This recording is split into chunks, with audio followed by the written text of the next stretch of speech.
is the third most abundant man-made bulk material on Earth, following cement and timber. In high-income countries, each of us has a steel stock of more than 10 tons in the form of buildings, cars, machines, or packaging. Due to this wide application, steel is responsible for almost 10% of the total global energy use. Recycling can reduce this energy use and, in general, the environmental impacts by steel.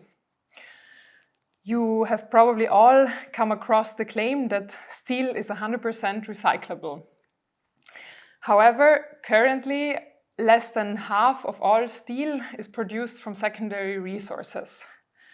Why is the secondary steel share not higher, and to which extent can it be increased?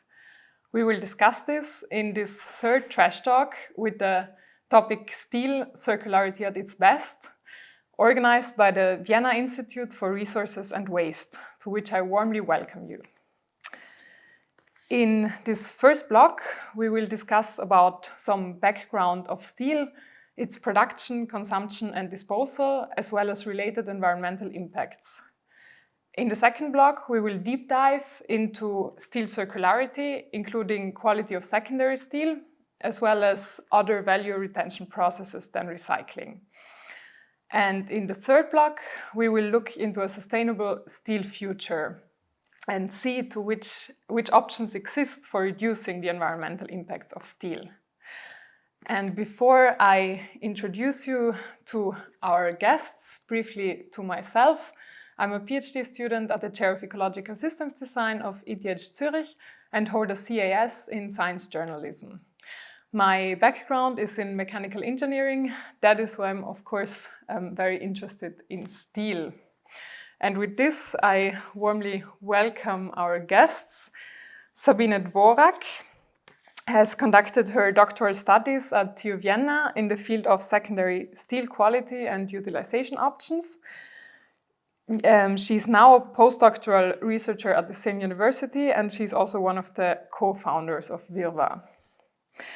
Gerhard HACKL is the managing director of the Austrian Society for Metallurgy and Materials, ASMET, which is a non-profit association generating and distributing metallurgical knowledge. He is not only born close to the University of Leoben, where he later studied metallurgy, but also accumulated practical knowledge from his work with the production of steel and steel products, so that now he has an extensive background in steel metallurgy.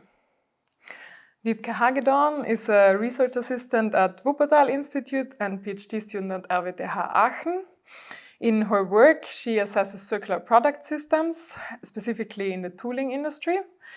She was also involved in a recently concluded project, Optimet, which was commissioned by the German Environment Agency, which investigated how primary metals could be increasingly substituted by secondary metals. And here we have Ichiro DAIGO, who is an associate professor at the Research Center of Advanced Science and Technology at the University of Tokyo.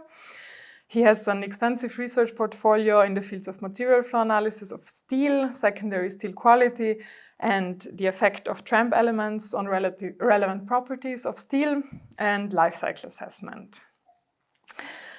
And with this, let's dive into the topic, and let's start from the beginning. Gerhard, how do we produce steel? Okay, I'll try to make it very short. In principle, we differentiate different routes. The most common route is starting with iron ore via the blast furnace. In the blast furnace, we give the iron ore, and then we use coke for the reduction of the iron ore to produce iron. And this iron is not usable in that way, and then we come into a process called LT process, and from this process we reduce the carbon, which we have used for the reduction of the iron ore, to bring it down to lower levels, and then we have steel. This is, I would say, still the most common way of producing steel. We have already a second route where, as I said, we have already second raw material, the scrap or secondary raw material, and that material is then used in an electric arc furnace where we have already the iron, so it's not an oxide anymore, we have the iron, and this iron can be then remelted via the arc in the arc furnace again to liquid steel, and out of the steel we can make almost anything and everything you can imagine with respect to chemistry, to properties and whatever it is. So these are principally the two production routes. Then we have different routes which I will not explain here in detail because that would go a little bit too far. They are less relevant, so those are the two main routes. Those are the two main routes. And as you already noted, steel does not only consist of iron and carbon, right? That's right. That's totally right. We distinguish a lot of different steel groups. We are talking most of the steel which is used in construction. We call construction steels. This is mainly iron, carbon, a little bit of manganese, silicon. But then, of course, we have the whole range of alloyed specialty steels with a lot of different special properties, and then we're using alloy elements. Most important alloy element volume-wise is chromium, nickel, we have stainless steels, so we're using these alloy elements really to trigger the steel to the properties which we have to use when we use them. Think about power generation, think about aircraft and stuff like this. Maybe Sabine, you can continue on that. Which types of steel exist? How is steel grouped and categorized? Yeah, as Gerhard already mentioned, we have the carbon steel, which is the main and also the highly alloyed. And the carbon steel, then we have the different products. We have flat products and we have long products, mainly the bigger two groups. And which is interesting for production. Usually the flat products are much more demanding in secondary or also primary resources and need a quite high purity, so a little amount of alloying elements or also tramp elements which are not very well welcomed in my steel melt. And what's in my opinion also very interesting is that especially in Austria we have a very high share of flat materials. So here we have a very high demand of very pure resources. And for the long steel, where we have mainly a lot of materials which go into construction, it's due to the process itself and also to the properties the steel need to have. It's much more tolerant to tramp elements, and I can have a much higher amount of tramp elements which are not disturbing my process and my use. And it's not only about composition. Steel is also treated in different ways when products are made, right, Wiebke? Yes, absolutely. Like we have, for instance, in my case, we have tools. So there are which needs to be sharpened. So there are some, for instance, in the construction industry, they're very highly automatic, and you do not have that much losses. But then you have very specific products which need very subtractive processes to form them and shape them. So you have like drilling or grinding, and you would need several certain material inputs and auxiliary processes to shape them. And yeah, so that's not just steel which you need to produce the steel product, but also other materials to shape them. And if steel needs to be especially strength or if high strength, it needs to be heat treated also. Right, of course, and that's like a very energy intensive product, so process.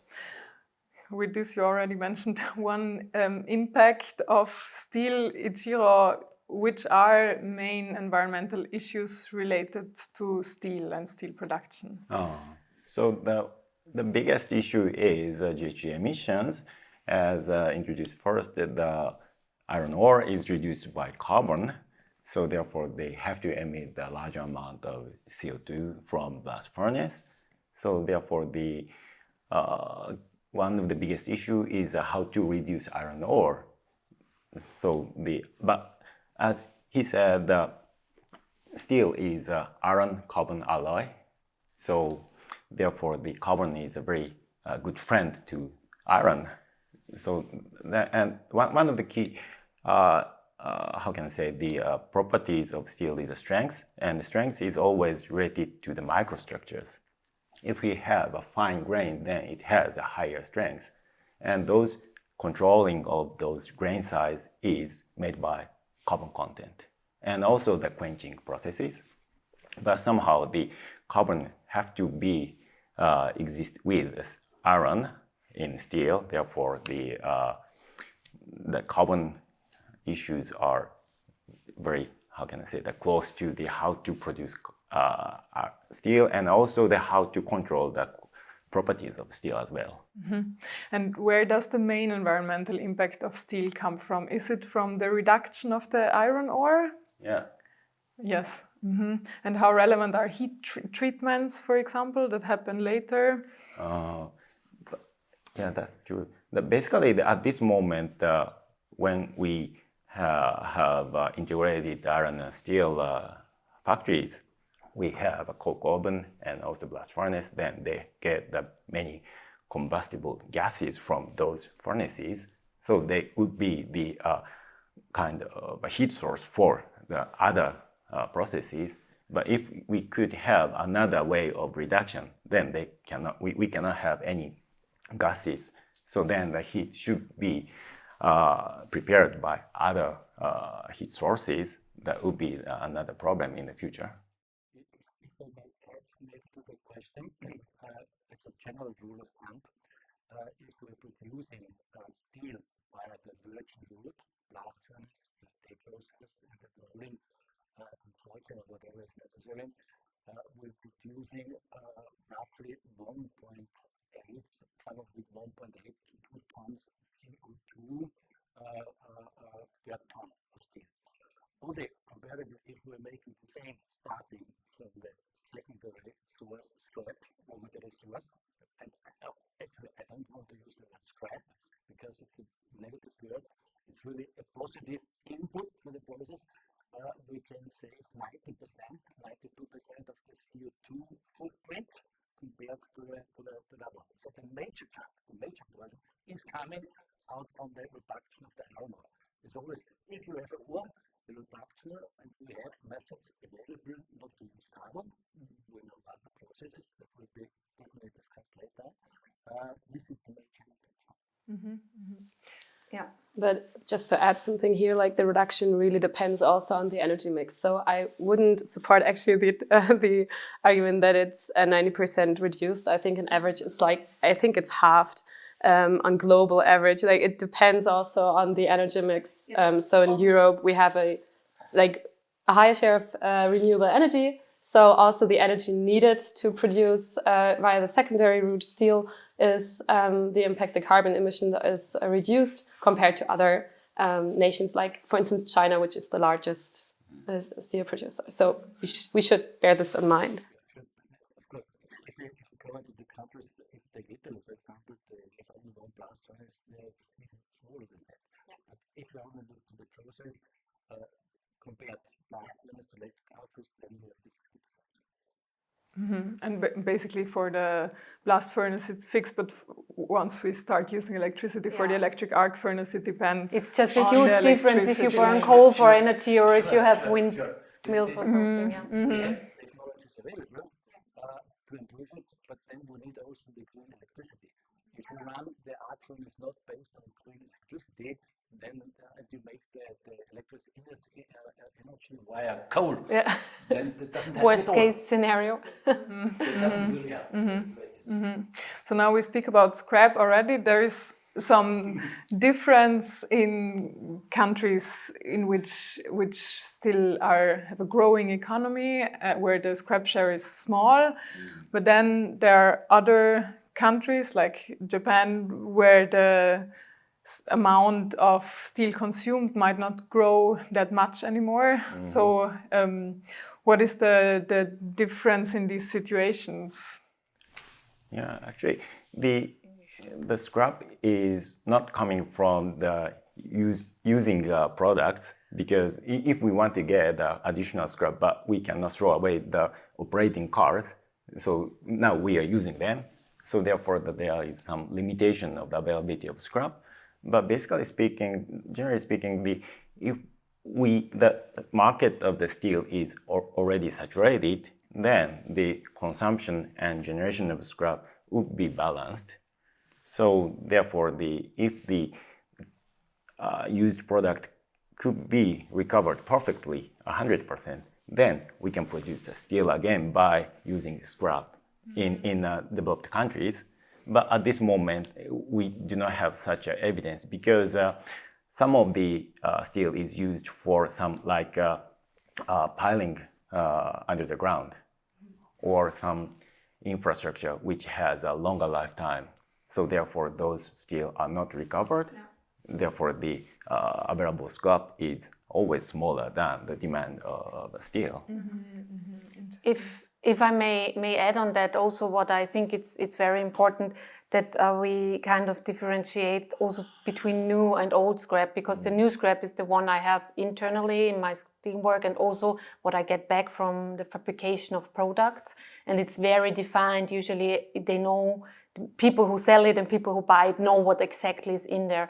With scrap, post-consumer scrap, old scrap, I have the problem. Usually it's mixed up. You don't know from where it comes. You don't know what's really in there. And so that's one of the main problems. And I think this is the challenge we are running into with a saturated steel market, if we say it's not growing anymore, because the share of post-consumer scrap is just getting bigger and bigger. And we're coming to a point where we might not be able to use it quality-wise or might not dare to use it quality-wise. I mean, you can see that from many points of view, I guess.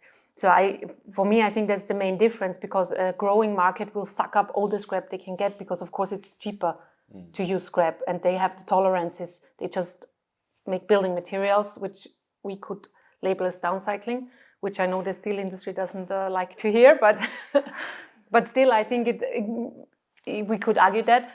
And so I think there's a big difference between emerging or still growing developing countries and industrialized countries where we reached the saturation or already reached. I think in Japan you reached it already, as far as I know. Yeah. And we will speak about this in detail soon in the second block. As last question to this first block, are there alternatives to steel? Do we have to use steel? Well, I think we are definitely dependent on steel. It's like the society, like in most of the society, in a lot of products and a lot of sectors, steel is used. You could substitute. I think in some products you can, but for instance, in the construction industry, I highly doubt that we can substitute steel totally. Well, they discuss about timber, but I'm also not sure. And they also build now cars from wood, some startups, which, yeah. We will find always niches where steel will be changed against other materials. But if you think at the time we're producing 1.8 billion tons of steel, still growing. So, and honestly, I cannot imagine that this 1.8 billion of steel can be replaced by other materials. And another point is price, I think. At this moment, we can produce the steel in a cheaper way. So that when we compare to the price per mass, then the steel is almost the same price to the water. So that is quite cheaper than other materials. Yeah. So if we could pay for much price for material, then steel can be substituted by other materials, but that would be the best material at this moment. So it seems that we are definitely talking about a very relevant material, and with this I hope that you soon come back for the second block. Thank you. Thank you.